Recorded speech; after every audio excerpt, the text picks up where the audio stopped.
واحلل عقدة من ألسنتنا يفقهوا أقوالنا وثبت أقدامنا وتمم تقصيرنا يا ربنا رب العالمين. لا حول ولا قوة إلا بالله العلي العظيم. لا حول ولا قوة إلا بالله. لا حول ولا قوة إلا بالله العلي العظيم. أما بعد. اللهم صل وسلم وبارك على سيدنا محمد وعلى آل سيدنا محمد. أستغفر الله الذي لا إله إلا هو الرحمن الرحيم حي القيوم الذي لا يموت وأتوب إليه. اللهم اغفر لنا. Alhamdulillah, kita bersyukur kepada Allah Subhanahu wa Ta'ala. Dan insyaAllah kita sambung pengajian hadis 40 yang dikarang oleh Imam Nawawi radhiyallahu anhu. Wa tanfa'ana bi'ulumihi wa ja'alana minal mukhlisina bi qiraatih. Jadi sampai pada hadis yang ke-18. An Abi Zarrin Jundub ibn Junadah wa Abi Abdurrahman Mu'adz ibn Jabal radhiyallahu anhuma an Rasulillah sallallahu alaihi wasallam qala ittaqillaha haythuma kunta wa atbi'is sayyi'ata al-hasanata tamhuha wa khaliqin nasa bi khuluqin hasan. Rawahu Tirmizi wa qala hadithun hasan wa fi ba'di nusakh hasanun sahih. Sini, masuk sini. Masuk sini.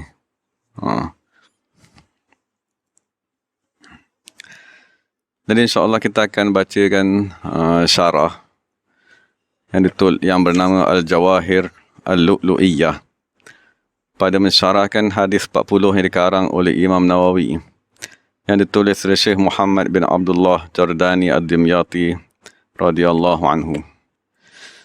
Dari penulis syarah sebagaimana kebiasaannya, di awal syarahannya dia akan menceritakan tentang riwayat hidup sahabat yang meriwayatkan hadis.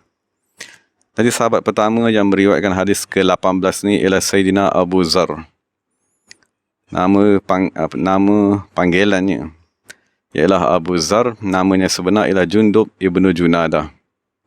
Dan sahabat kedua yang meriwayatkan ialah Sayyidina Abdurrahman, Abi Abdurrahman, Mu'adz ibn Jabal radhiyallahu anhuma. Jadi kita bincang sahabat yang pertama dulu. Jadi saya akan bacakan sebagaimana yang dinyatakan oleh penulis di dalam syarahnya. Jadi Sayyidina Abu Zar, dalam satu riwayat yang lain ditambah dengan lafaz Al-Ghifari, kerana dia daripada qabilah Ghifar. Jadi setengah ulama berkata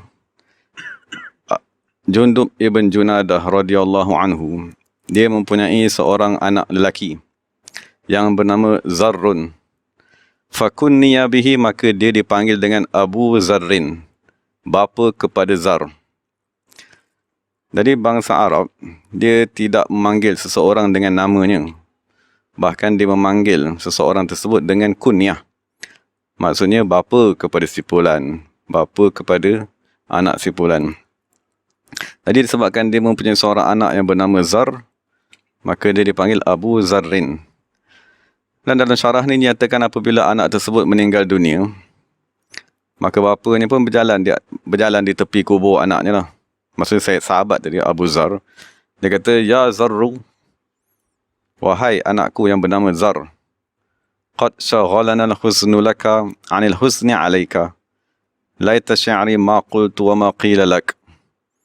Dia kata, kesedihan kerana kamu meninggalkan kami telah menyibukkan kami daripada sepatutnya kami sedih ke atas diri kamu tu sendiri. Maksudnya dia kata, kita sekarang ni bila anak meninggal dunia, kita sendiri yang sedih. Kita berasa kehilangan, kita rasa anak tu dah meninggalkan kita.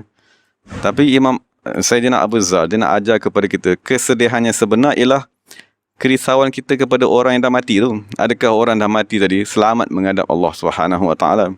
Itu sepatutnya kerisauan dan kesedihan yang ada pada diri kita.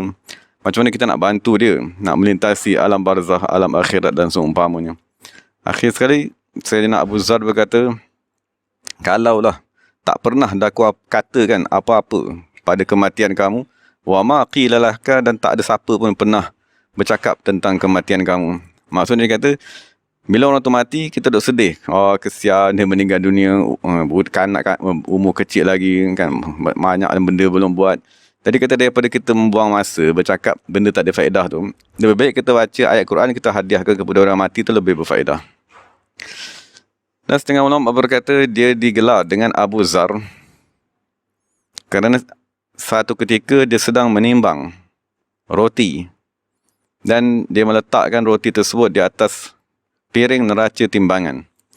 Tiba-tiba semasa dia sedang meletak roti tadi, satu zar naik ke atas roti. Zar ni ialah dari segi terjemahan ya, dia ialah an-namlus saghir. Namlus saghir maknanya semut yang amat kecil. Maksudnya apabila semut tadi naik, maka dia pun letak roti di atas semut tadi tu. Jadi semut tadi pun tertutup. Jadi dia timbang sekali lah dengan semut-semut tadi tu. Tapi dia kata timbangan tidak bertambah. Maka Abu Zar berkata, lihatlah kepada semut yang amat kecil ni. Beratnya tidak terzahir pada alat penimbang di dunia, tetapi penimbang di sisi Allah Subhanahu wa taala di akhirat akan terbalik. Maksudnya sekiranya ada dosa walaupun sebesar zarah, dosa tidak akan berat, akan terzahir pada timbangan tersebut walaupun dosa tidak amat kecil. Maka dengan sebab dia tadi mengambil pengajaran daripada semut yang amat kecil yang naik pada neraca timbangannya, maka dia pun digelar sebagai Abu Zar. Jadi itu dua pendapat lah. Satu, Zar tadi ialah nama anaknya sendiri, dan satu lagi, Zar tadi nisbah kepada semut yang naik pada makanan yang dia timbang. Dan sebab keislaman Sayyidina Abu Zar radhiyallahu anhu ialah apabila dia tadi sampai kepadanya berita tentang penzahiran Nabi Muhammad sallallahu alaihi wasallam di Mekah, dan Nabi sallallahu alaihi wasallam mendakwa dia ialah rasul. Maka Sayyidina Abu Zar menghantar saudaranya yang bernama Unais. Mana Sayyidina Abu Zar ni, dia tinggal berdekatan dengan Madinah. Maksudnya dalam lingkungan 85 km ke Madinah. Di situ dia punya kabilahnya yang bernama Ghifar. Jadi daripada kabilah ni nak ke Mekah tu jauh lagi. Kan ada dalam 400 km lagi. Jadi apabila dah sampai berita kepada dia, ada orang di Mekah mendakwa kenabian, maka dia menghantar saudara yang bernama Unais untuk menyelidik perkhabaran tersebut. Maka apabila saudaranya balik, dia bertanya, apa yang kamu dapat lihat di Mekah tadi? Dia kata, aku melihat satu orang manusia yang mendakwa Allah Subhanahu wa taala mengutuskan dia. Dan aku melihat orang tersebut memerintahkan dengan akhlak-akhlak yang baik. Kemudian Abu Zar tanya lagi kepada saudara dia, apa yang orang kata pada orang tersebut? Orang berkata, innahu sya'ir. Sesungguhnya orang tadi ialah penyair. Wa kahin, dan tukang nujum. Wa sahir, dan tukang sihir. Tapi saudara dikata, wallahi innahu la sadiqun. Tetapi demi Allah, sesungguhnya orang yang mendakwa tersebut ialah orang yang benar. Wa innahum lakazibuna, semua ahli Mekah tadi ialah orang yang berdosa. Dan apabila Sayyidina Abu Zar mendengar percakapan saudaranya, serta-merta dia pergi ke Mekah dan dia bertemu dengan seorang lelaki. Maka dia bertanya kepada lelaki tersebut, manakah orang yang mendakwa dirinya tadi sebagai orang yang meninggalkan agama nenek moyang? Maksudnya dia tanya mana Nabi Muhammad tadi.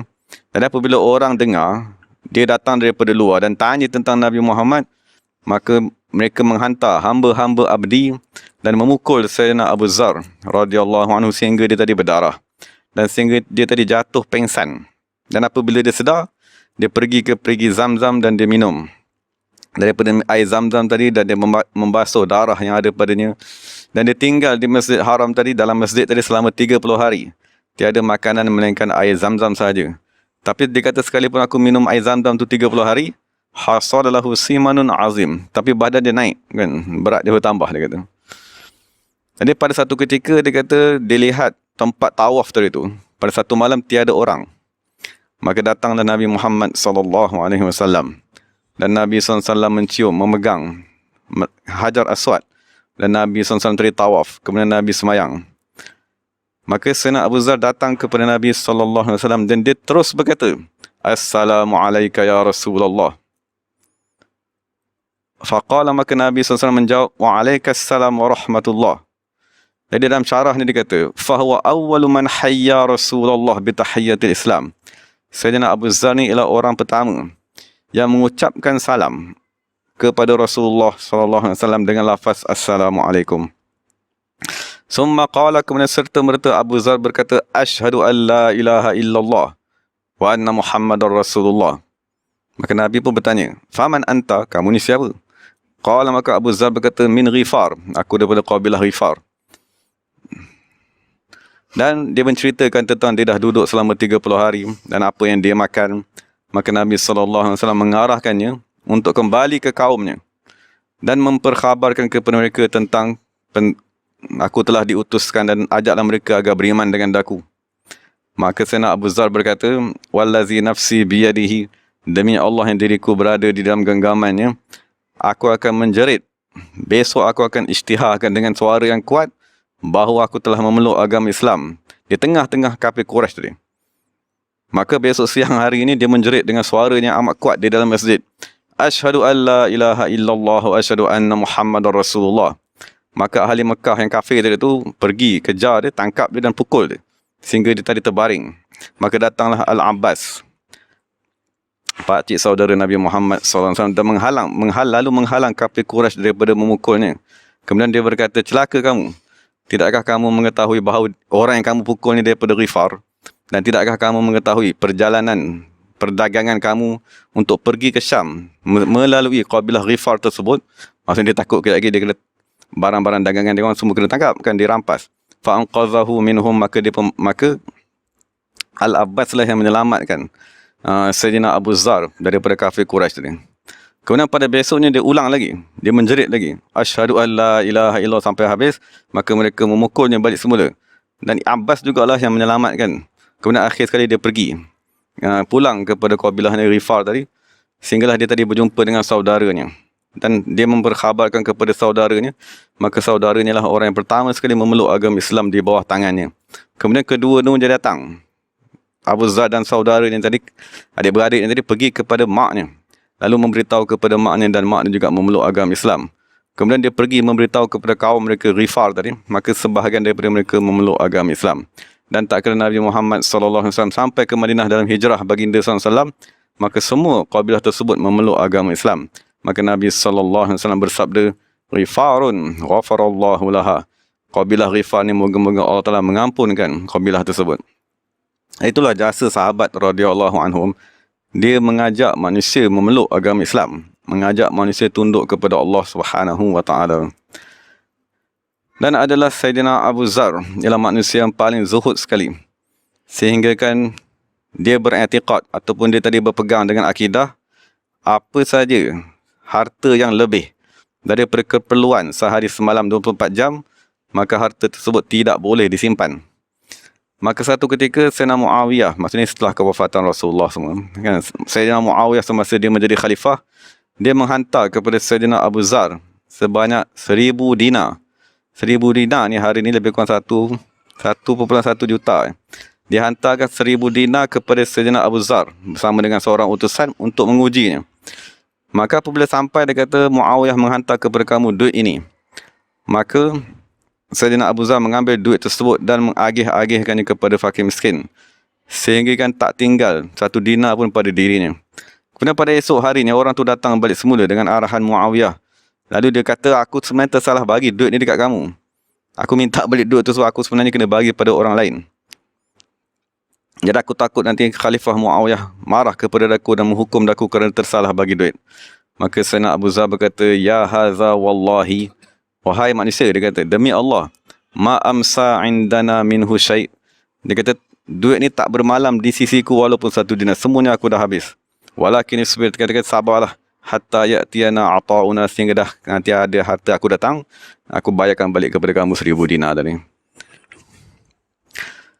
Wa kana radhiyallahu anhu, dan adalah Sayyidina Abu Zar min awiyatil ilmi, ialah salah seorang sahabat yang diistilahkan sebagai ahli ilmu, pakar di dalam ilmu. Dan Nabi Muhammad SAW berkata, bi annahu asdaqun nasi lahjatan, antara sahabatku yang paling fasih sekali lidahnya. Dan ini satu sudut yang kita kena maklum, kan, sahabat radhiyallahu anhum, di samping mereka tadi berjihad, di samping mereka tadi berperang, satu perkara yang paling penting yang mereka ambil daripada Rasulullah ialah al-ilmu. Kerana Nabi berkata, ulama tadi, ataupun Nabi kata, Nabi-Nabi dan Rasul tidak mewariskan dinar dan dirham. Wa innama warrasul ilma, tetapi mereka mewariskan ilmu. Jadi hendaklah kita tadi memikirkan adakah ilmu daripada Rasulullah tadi dah sampai kepada kita ke belum. Dan diriwayatkan satu ketika Sayyidina Abu Zar, ni setelah kewafatan Rasulullah, maksudnya dia tadi berdiri di Kaabah. Kemudian dia kata, wahai manusia, aku ialah Jundub Al-Ghifari. Dia sebut nama je lah. Mari sini, dia kata. Kepada aku nak bagi nasihat kepada kamu. Dan aku amat belas kasihan kepada kamu. Jadi manusia pun mengelilingi dia. Apabila manusia dah mengelilingi dia, dia kata, Ara'aitum, tidakkah kamu melihat? Kalau seorang daripada kamu ingin musafir ke tempat yang jauh, tidakkah sepatutnya dia tadi mengambil bekalan untuk perjalanannya dan keperluannya untuk sampai kepada tempat tersebut? Maka orang kata, mestilah. Kalau nak musafir kena bawa bekalan. Maka Abu Zar berkata, fasafarul qiyamati ab'adu mimma turidun. Sesungguhnya musafir kepada hari kiamat lebih jauh daripada apa yang kamu inginkan. Maksud kita sangka mati itu selesai. Tapi mati sebenarnya belum selesai. Kan mati adalah permulaan perjalanan akhirat. Kita ada mati, kita ada padang mahsyar, kita ada timbangan, kita ada macam-macam lagi keadaan yang amat susah. Kan, maka fakhuzu ma yuslihukum, maka carilah, Sayyidina Abu Zar kata, carilah apa yang boleh menyelamatkan kamu apabila kamu tadi masuk kepada perjalanan akhirat yang lebih panjang. Kita rasa perjalanan dunia ni panjang dah, 60 tahun, 70 tahun, 80 tahun kita hidup ya. Tapi di akhirat kita tak tahu lebih panjang lagi. Kan, maksudnya duduk di pada mahsyar tadi berapa terseksanya manusia dan seumpamanya. Kan, sehingga semuanya datang kepada Nabi Muhammad SAW minta agar padar mahsyar tadi dileraikan. Jadi sahabat tadi bertanya, ataupun anak-anak murid ni bertanya, wa ma yuslihuna, apakah yang akan membaiki kami? Apa yang akan menyelamatkan kami di perjalanan akhirat nanti? Maka dia kata, hujju hajjatan li'adha'imil umur wa sumu yawman syadidan harruhu li'tuli yawmin nusyur wa sallu raka'ataini fi sawadil lail liwahsyatil qubur. Jadi penulis kitab ni, maksudnya kenapa dia bawa kisah ni? Maksudnya dia nak bagi tahu bahawa Sayyidina Abu Zar ni antara manusia yang paling fasih percakapannya. Maksudnya dia memberi 3 nasihat yang amat penting dan dia boleh menutup ketiga-tiga nasihat tadi dengan lafaz yang diakhiri dengan huruf waw dan ra. Maksudnya ayat pertama dia kata al-umur, ayat kedua dia kata an-nusyur, ayat ketiga dia kata al-qubur, dan ni dalam bahasa Arab dia panggil sebagai as-saja'. Salah satu daripada kecantikan dalam membuat ayat di dalam bahasa Arab. Jadi apakah nasihat yang dia beritahu kepada kita? 3 perkara yang menyelamatkan kita. Dia kata, hujju hajjatan. Hendaklah kamu tadi berniat dengan sebenar-benar niat. Li'adha'imil umur, kepada perkara-perkara yang agung. Maksudnya sekarang ni kita hidup di dunia, kita tanya diri kita, apakah benda yang paling kamu ingin sekali? Setengah orang keinginannya ialah harta kekayaan. Setengah orang keinginan yang paling dipentingkan pagi, petang, siang, malam dipikir ialah pangkat yang dikejarnya.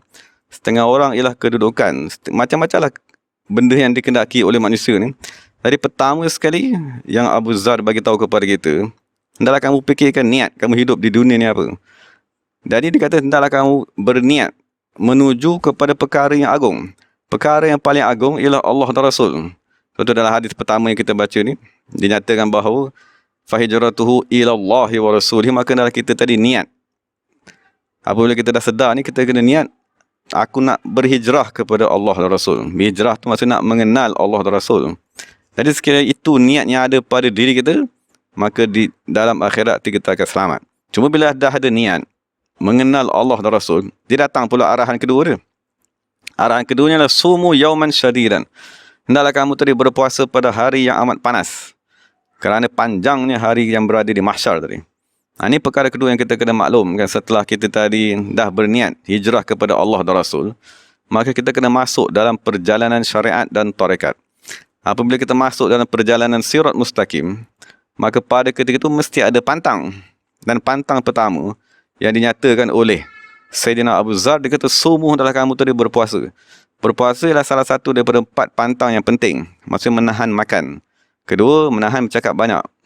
Ketiga, kan, menahan tidur. Dan yang keempat ialah menahan pergaulan. Dan yang menahan tidur ni dinyatakan dalam nasihat ni yang terakhir. Wasallu raka'ataini fi sawadil lail. Hendaklah kamu tadi semain 2 rakaat saja. Fi sawadil lail, pada malam yang amat gelap. Kerana kubur tadilah tempat yang amat apa dia, tempat yang amat keliaran kan. Maksudnya seseorang tadi akan berasa amat sunyi. Dia akan berasa keseorangan, kesunyian yang amat sangat di dalam kubur. Jadi apa yang akan meneman kamu dalam kubur tadi ialah solat kamu pada waktu malam yang amat gelap sebanyak 2 rakaat. Jadi itu kalau kita baca percakapan kan, Sayyidina Abu Zar dia mengajar kepada kita perjalanan untuk kita tadi sampai kepada Allah. Pertama sekali perlu ada niat kepada perkara yang agung. Jangan kita niatkan dunia. Hidup kita ni hanya semata-mata kerana dunia. Kerana dunia ni tidak menyamai di sisi Allah seberat sayap nyamuk sekalipun. Kan, dan dalam hadis dia beritahu orang yang berebut dunia tadi ialah seperti anjing-anjing dunia. Jadi dunia ialah kerja yang mesti kita buat. Kan, menunaikan fardu ain dan menunaikan fardu kifayah. Cuma apa perkara yang kamu paling kehendaki di dunia? Hendaklah kamu tadi berniat Allah dan Rasulnya.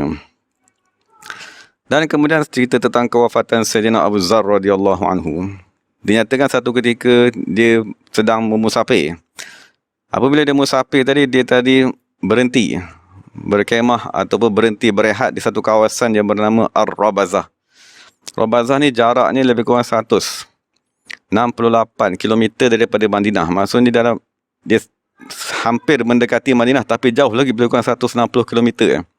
Jadi apabila dia sampai di kawasan yang bernama Rabazah tadi, maka dia rasa datang sakit yang akan membawa kepada meninggal dunia. Maka isterinya yang berada bersama-sama dengan dia menangis. Maka dia kata kepada isterinya, apakah yang menyebabkan kamu menangis? Maka dia berkata, mengapakah aku tidak menangis? Engkau akan mati berseorangan. Di padang pasir ni, tiada bersama-sama kita pakaian yang cukup untuk aku kapankan kamu. Kemudian Sayyidina Abu Zar berkata, jangan sekali-kali kamu menangis, wahai isteriku. Hendaklah kamu mengambil berita gembira daripada Nabi Muhammad SAW. Sesungguhnya satu ketika Nabi Muhammad berkata kepadaku bersama-sama dengan beberapa orang yang lain. Satu ketika dia sedang duduk macam ni lah. Kan, beberapa orang duduk di hadapan Nabi SAW. Kemudian Nabi berkata kepada orang yang ada di hadapan Nabi itu, la yamutanna rajulun minkum bifalatin minal ard yashhaduhu isabatun minal mu'minin.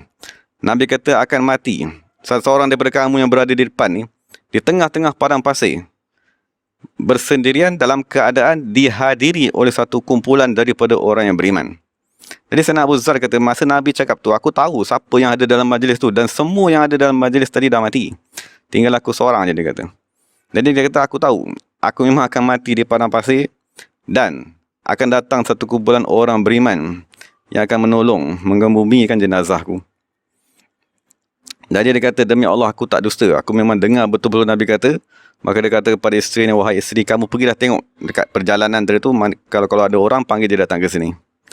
Jadi isteri dia kata, aku menyandarkan suamiku ke satu tanah yang tinggi sikit, kemudian aku pergi mencari orang yang sedang melintas. Dan tak kala daku dalam perjalanan, isteri dia kata, tak kala aku sedang mencari orang yang sedang melintas tadi, tiba-tiba aku dapat melihat satu kumpulan manusia dengan barang dagangan mereka.